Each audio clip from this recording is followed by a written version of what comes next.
अस्सलाम वालेकुम नाजरीन। आप देख रहे हैं law in state with advocate Atiq Rahman Siddiqui. आज हम बात करेंगे एक इंतहाई अहम केस की, जो न सिर्फ एक अदालती फैसला बल्कि रियासत पाकिस्तान के ज़मीन पर एक सवाल छोड़ गया। जी हाँ, हयात बलोच केस। एक ऐसा नौजवान जो अपने वालिदैन के साथ घर के करीब काम कर रहा था, जिसे एफसी एहलकार ने माँ बाप के सामने जमीन पर गिरा कर 8 गोलियां पीठ पर मार दी। और चंद रोज कबल सुप्रीम कोर्ट ऑफ पाकिस्तान ने इस अंदोनाक वाक़े पर एक तारीखी फैसला लिखते हुए साफ साफ कह दिया कि जब कानून नाफिज करने वाला मुहाफिज कातिल बन जाए तो ये फसाद फिल अर्ज है। जी हाँ, 13 अगस्त 2020 तुर्बत का इलाका अबसार, एक मामूली सा धमाका हुआ जिसमें चंद एफसी एहलकार जख्मी हुए। इसी दौरान हयात बलोच, कराची यूनिवर्सिटी का तालिब इल्म जो कि घर आया हुआ था, अपने वालिदैन के साथ गुजर रहा था। गुस्से में आकर एफसी एहलकार शादी-उल्लाह ने हयात बलोच को पकड़ा, उसे बालों से घसीटा, जमीन पर गिराया और माँ बाप की चीखों के बावजूद सरकारी बंदूक से पीठ में 8 गोलियां मार दी। हयात वहीं दम तोड़ गया और उसी लम्हे सिर्फ एक बेटा नहीं बल्कि रियासती तहफ़्फ़ुज़ का यकीन मर गया। पुलिस ने तफ्तीश की, मुल्जिम शादी-उल्लाह को गिरफ्तार किया गया और सेशन कोर्ट तुर्बत ने कत्ल आमद 302 बी ताज़ीरात पाकिस्तान के तहत उसे सजाए मौत दे दी। अदालत ने वाज़े लिखा, यह कत्ल नहीं बल्कि रियासती ताकत के गलत इस्तेमाल की बदतरीन मिसाल है।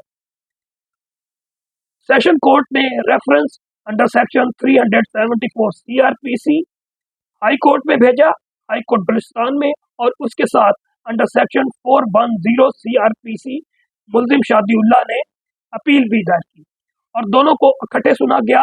और बलूचिस्तान हाई कोर्ट ने भी सेशन कोर्ट का फैसला बरकरार रखा और फिर मुकदमा जो है criminal petition for leave to appeal Supreme Court में पहुंच गया। सुप्रीम कोर्ट में यह मुकदमा 3 रुकनी बेंच ने सुना, जिसकी सरबराही जस्टिस अतर मिल्ला ने की। मुल्जिम ने मौका अपनाया कि मुझे धमाके में साथियों के जख्मी होने पर गुस्सा आया, इसी जज्बात में फायरिंग कर दी, मगर अदालत ने ये उज़र यकसर मुस्तरद कर दिया। फैसले में लिखा गया, यह दलील काबिल कबूल नहीं। रियासत का सिपाही अगर गुस्से में बेगुनाह को मार दे तो यह कानून की नहीं, हैवानियत की हुक्मरानी है। जस्टिस अतर मिल्ला ने अपने नोट पे एक बात लिखी जो शायद आने वाली नस्लों के लिए एक उसूल बन जाए। उन्होंने कहा, जब यूनिफॉर्म पहनने वाला शहरियों का कातिल बन जाए तो ये फसाद फिल अर्ज है, ऐसा जुर्म जो जमीन पर अमन और इंसाफ के निज़ाम को तबाह कर देता है। रियासत को हयात बलोच के वालिदैन से माफ़ी मांगनी चाहिए, क्योंकि यह सिर्फ एक अहलकार नहीं बल्कि रियासती इदारे का जुर्म है। उन्होंने मजीद लिखा, कानून नाफिज करने वाले इदारों की इज्जत इसी वक्त महफूज रह सकती है जब वो जुल्म के जिम्मेदारों को खुद एहतसाब के कटोरे में लाए।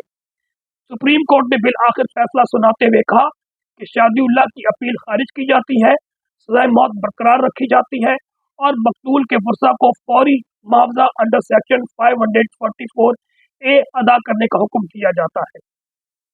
अदालत ने कहा कि यह जुर्म बुज़दिलाना, बेईमाना और अवामी ज़मीर को झंझोड़ देने वाला है।